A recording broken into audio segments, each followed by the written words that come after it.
I mean, how could it not be? Yeah, exactly. The avid boater himself, Klay, set sail for the Bay. And after all those cheers, got to tell you, it was just another Maverick. Klay Thompson and the Mavs taking on the Warriors. The prodigal son returning. They had a video tribute and everything. Steph was going to say a speech. Klay asked him not to, saying he didn't want to cry. So he had to settle for a pound from Steph post-game, and then it was all ball.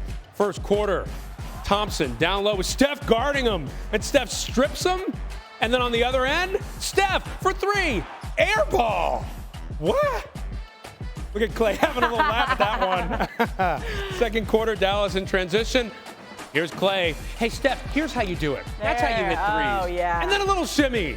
I was on in this one. Curry shaking his head. Under 10 seconds left in the first. Curry. Tough shot with Klay on him. Floater plus the foul. Yeah. Warriors down 4 at the half. Former teammates battling it out early. Smiling a little less now. Exactly. Third quarter. Hey, Luka, he was in this game too. Look at this. Swings it to Klay, misses the three. DeAnthony Melton up to Steph. And Steph working his magic. Wanted the foul on that one. Golden State down 1 later in the third. Curry saying, hey, Klay, I know how to hit threes. Boom. He's starting to cook.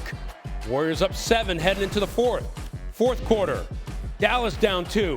Luka saying, Klay, you do your thing. Golden State knows you. Hits the three there. Mavs up 1. Under 6 minutes to play. Quentin Grimes feeding Klay. Got it. Making his former team pay. Saying, you should have paid me. But look, Curry saying, we still got a pretty good team, though, Steph. That's Klay. Look at this. Boom, pull-up jumper. Got it. Golden State down 4. Next Warriors possession. Steph looking.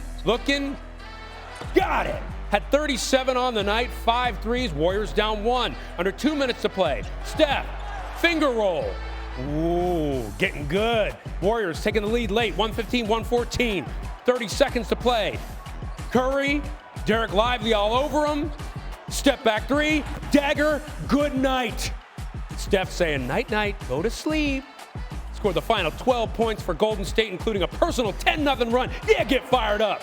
Klay hugging Kerr, hugging Steph. Had to feel weird. Warriors win. Had to feel weird with Steph guarding you on D. It was fun to match up with Steph. I mean, we guarded each other plenty of times in practice with Team USA camps and All-Star games. So a real competitive NBA game. It was pretty surreal, but after a few minutes, it was just basketball. Yeah, it hurts to be on the other side of one of his flurries. The guy got hot at the end and made some ridiculous shots. I know I've been on the other end, and it sucks. It's my guy, it's my friend, road dog for 13 years, so there's a lot of history. You're going to have a lot of back and forth. Some of it was competitive, some of it was fun.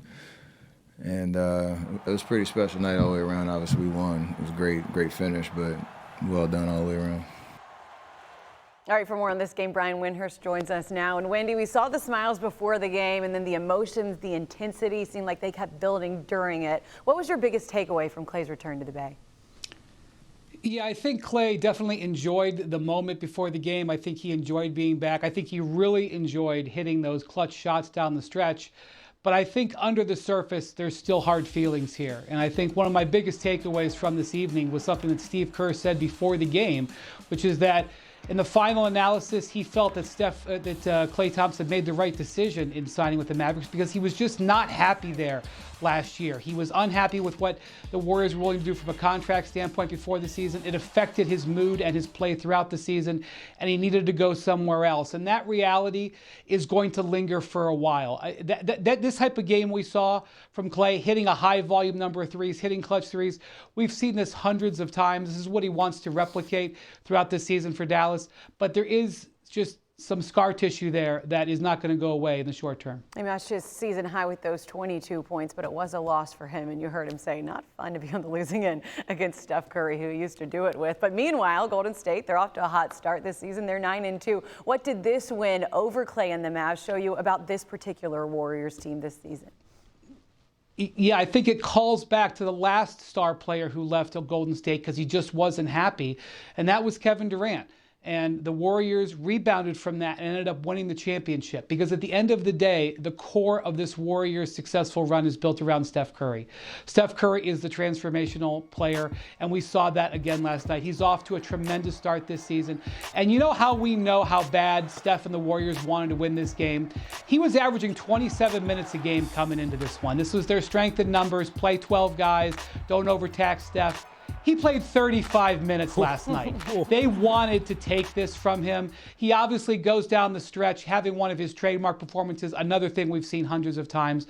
And the best revenge, not that they need revenge, but the best way to move on is to live well. And at 9-2, with a tremendous overall portfolio of players, right now the Warriors are living well. They sure are with that record. And you mentioned what he did down the stretch, had their final 12 points, trying to make sure that he was the one that got to say night-night at the end of it. We're going to get a rematch, these two teams in Dallas, February 12th. I know we are going to have that one circled on the calendar. Meanwhile, Brian, don't go anywhere. We're going to talk about Embiid's season in a few. That is an interesting one. And both Klay and Steph, they weren't shying away from the emotion. They weren't shying away from the moment. And you could tell from the intensity how much it meant to both of these players, obviously, who have such a close relationship. What did this game show you about both of these superstars, starting with Klay?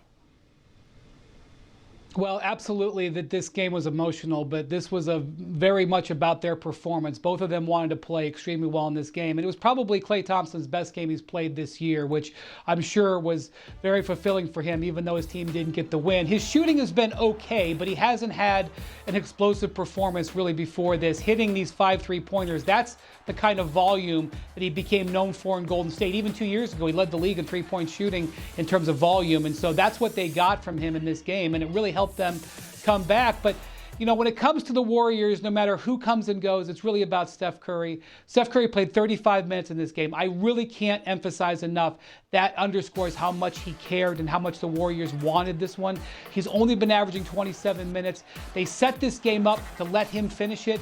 They extended his minutes to help him do that. And obviously he got the type of performance that they were looking for as they keep their strong start going. And by the way, got a win in a competitive game in the NBA Cup. Sure did, and scored the final 12 points as he came out on top at home against his former teammate. Wendy, stand by because Ryan's got to take us through another star making a different kind of return last night. Yeah, sure do. Klay back by the Bay. Joel Embiid back on the court in Philly. First game of the season against the Knicks. Playing about as well as my rhyming. Joel Embiid walking in. You made it work, Philly. Yeah, I don't think Embiid made this night work, though. Early first, Knicks up 1. Karl Anthony Towns just steps right into a 3, and Embiid can't do anything about it. Okay, second quarter, Knicks up 2. Keep an eye on Embiid. Campaign, the miss. Embiid can't corral the rebound. Gets out to Payne, who gets it to OG Anunoby, who misses the 3. Embiid doesn't box out Karl Anthony Towns. I don't even know if he moved. Yep. And then it gets to a cutting Anunoby, who dunks at home. Great effort by the Knicks. Not so much by Joel Embiid. He is just coming back from injury, though. And then there was more. Watch that. Uh-oh. Yeesh. Embiid way off in the first half. Sixers were down 14 at halftime. Early fourth, Knicks up 5. Anunoby to Miles McBride. Gets the 3. And then next possession, Jalen Brunson just going to blow right by Embiid. I'm doing what I want. It's that kind of night. I mean, he's coming off injury, but real rusty. And then later in the quarter, Knicks up 12 in the fourth. Paul George runs into Embiid. It gets out to Anunoby, who dunks it over Kyle Lowry. Knicks win big. Embiid, 13 points, 2 boards on the night. They got Cleveland next. Embiid, are you playing? What? Huh? Do you expect to play tomorrow? I mean, I want to.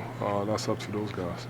I mean, I know I said I will never play back-to-backs, but I'm a troll, so I'm sure at some point I'll play. But I feel good right now. We're going to see, but it's up to them. What? Joel, the entire world took that seriously. So Brian Windhorst is here to help us just kind of figure out what is happening. So Brian, when will he play again? Well, the NBA took it seriously, Ryan. They fined the Sixers $100,000 basically for, the way that Embiid sort of announced he was going to sit out back-to-backs the whole season. The truth is, they're not going to know if he's going to be able to play tonight until they see how his knee reacts and see how it looks.